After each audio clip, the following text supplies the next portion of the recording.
Bem-vindos de volta ao canal. Hoje nós vamos falar sobre criptoativos, a discussão muito grande que está acontecendo hoje na internet sobre a isenção.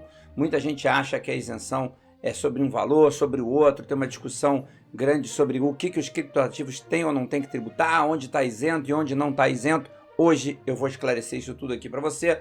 Se você ainda não está inscrito no canal, considere se inscrever, acompanhe o nosso conteúdo, que aqui eu estou trazendo sempre para vocês as novidades sobre impostos, imposto de renda da pessoa física, aquilo que te afeta no seu dia a dia e nos seus ganhos sobre os seus investimentos. Então, procure por aqui que o canal é focado em tributação de investimentos. É aqui que você vai entender tudo o que precisa saber sobre como você tributa, tudo o que pode ser cobrado pelo governo sobre os seus investimentos. Então, vamos lá? Vamos falar sobre criptoativos. Então, eu quero esclarecer um ponto que está em uma discussão aí sobre se tem ou não tem que tributar criptoativos e aonde entra, onde não entra. Isso que vocês estão vendo aí na tela é o Perguntão.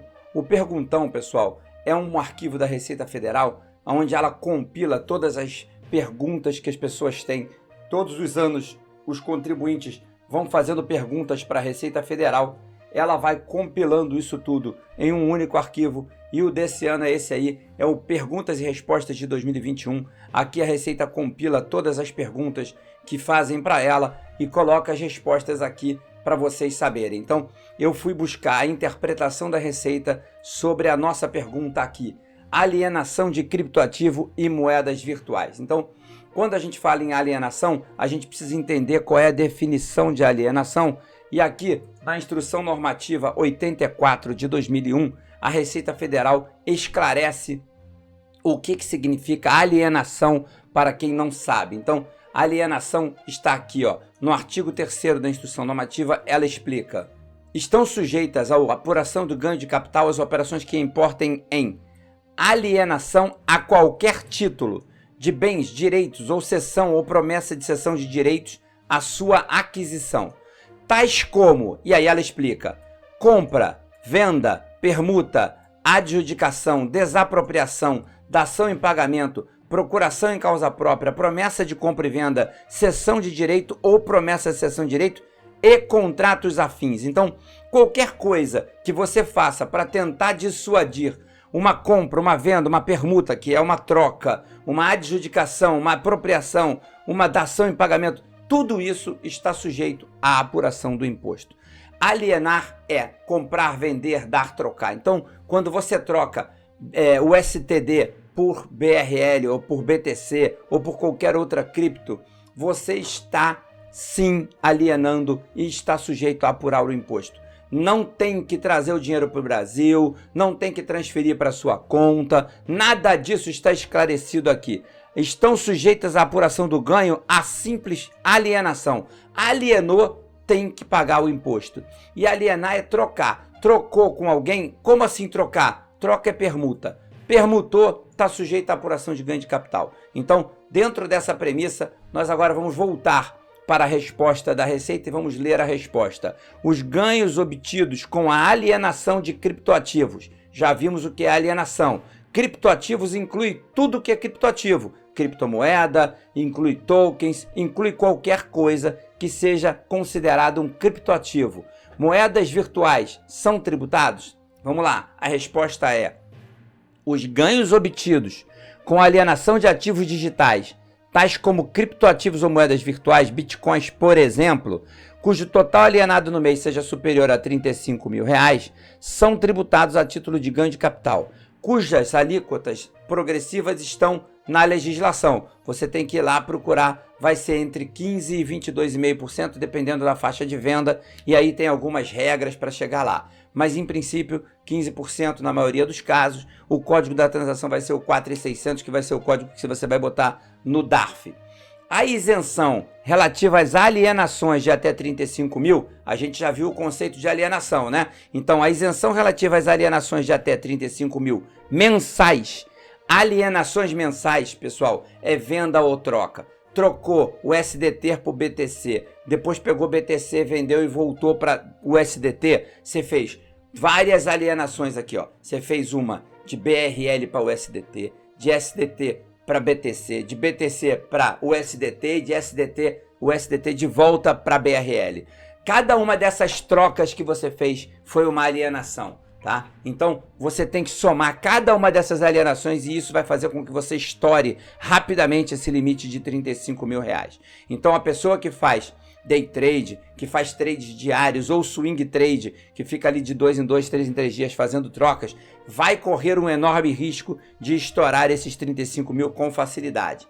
E deve observar o conjunto de criptoativos ou moedas virtuais alienados no Brasil ou no exterior, ou seja, não é só em exchanges no Brasil ou exchanges no exterior. Não pode separar. Soma todas as trocas de todas as criptos que você tem no Brasil ou no exterior, independente do nome. E aí, ó, Bitcoin, Ethereum, Litecoin, tá tudo no mesmo saco. Caso o total alienado no mês ultrapasse esse valor, o ganho de capital relativo a todas as alienações estará sujeito à tributação. Abaixo disso, se não chegar a 35, estará isento. Acima de 35 em alienações, ou seja, em vendas, trocas e permutas, você vai ter que apurar qual foi o ganho e pagar o imposto.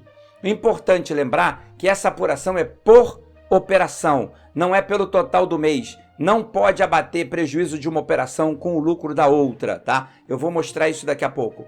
O contribuinte deverá guardar a documentação que comprove a autenticidade das operações de aquisição e alienação, além de prestar as informações relativas às operações com criptoativos e moedas virtuais por meio do Coleta Nacional, que é a Instrução Normativa 1888, que está lá no ECAC. Tem que preencher se você não estiver fazendo suas operações na Exchange Nacional, tá? Então, a gente vai ler agora as perguntas 445 e 543 e 544 para vocês entenderem a que se referem, porque estão vinculadas, tá? Então, a 543 é essa, a 445 é essa. Vou dar um zoom aqui para melhorar para vocês, ó. A 445, o que ela fala? Como os criptoativos e moedas virtuais devem ser declarados. Então, os criptoativos, tais como Bitcoin, Ether, Litecoin, Tether, não são considerados ativos mobiliários, ou seja, eles não estão naquela regra da renda variável da Bolsa Brasileira. Eles não se enquadram dentro daquele sistema da Bolsa Brasileira. É completamente diferente. Eles devem ser tributados no programa de ganho de capital e devem ser lançados como ativos financeiros sujeitos a ganho de capital pelo valor de aquisição. Não pode fazer preço médio. Aqui está claro, declarado pelo valor de aquisição. Não existe aqui a definição de preço médio, existe valor de aquisição na ficha de bens e direitos, com código 81 para Bitcoin, 82 para outros criptoativos e 89 para criptoativos tipo Payment Tokens ou tokens que você faz, NFTs e outros tipos de criptoativos. Então, é assim que é, está na instrução da Receita, esse é o entendimento da Receita Federal. E aí, ele vem aqui e explica na 543 e 544, eu vou dar mais um zoom, ele explica o quê? Quais as operações que estão sujeitas à apuração de ganho de capital. É no programa GCAP, o programa de ganho de capital, que você apura essas operações. Então, sempre que você fizer alienação a qualquer título de bens, direitos, sucessão de promessa, sucessão de direitos, que é o que está aqui na Instrução Normativa 84, no artigo 3º, ele copiou isso aqui, ó, colocou aqui, ó, tá lá, tá? Então é isso aí que tá. E você tem que pagar o imposto de ganho de capital. Como faz? Como faz? E as alíquotas estão aqui na 544. Eu falei 15% a 22%, lembra? Tá aqui os valores. O problema desses valores é que na hipótese de alienação de várias vezes o mesmo bem, você vai ter que, a partir da segunda operação com o bem, desde que realizada até o final do ano calendário seguinte, ou seja, você começou a operar em 1º de janeiro, 2 de janeiro de 2021, até o final de dezembro de 2022, todas as operações que você fizer, você tem que somar para enquadrar nesses 5 milhões de reais. E 5 milhões de reais não chega nem a $1 milhão.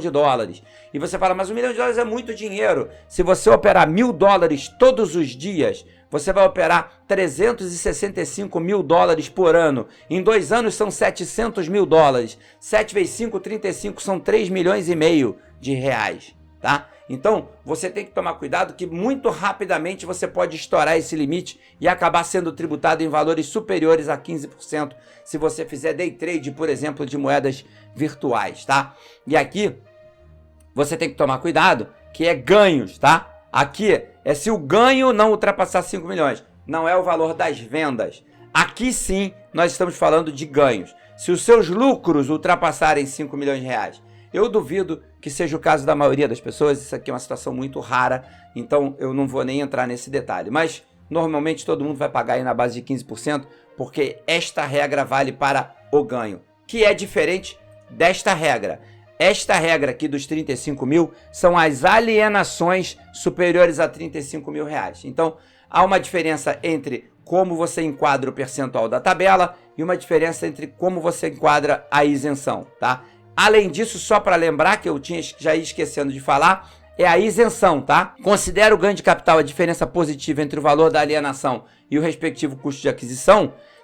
E o prejuízo apurado numa alienação não pode ser compensado com ganhos obtidos em outras, ainda que no mesmo mês. Ou seja, se dentro do mesmo mês você compra e vende, tem prejuízo em metade das operações e lucro na outra metade, e no final zera, você não teve nem lucro nem prejuízo, você não pode compensar as operações que teve prejuízo e vai ter que pagar imposto sobre as operações que deu lucro. Está aqui no parágrafo único do artigo 2º. Então, muita atenção nisso, muito cuidado. Espero que vocês tenham entendido. Quem tiver dúvida, deixe o seu comentário, faça a sua pergunta. Eu estou aqui para te ajudar.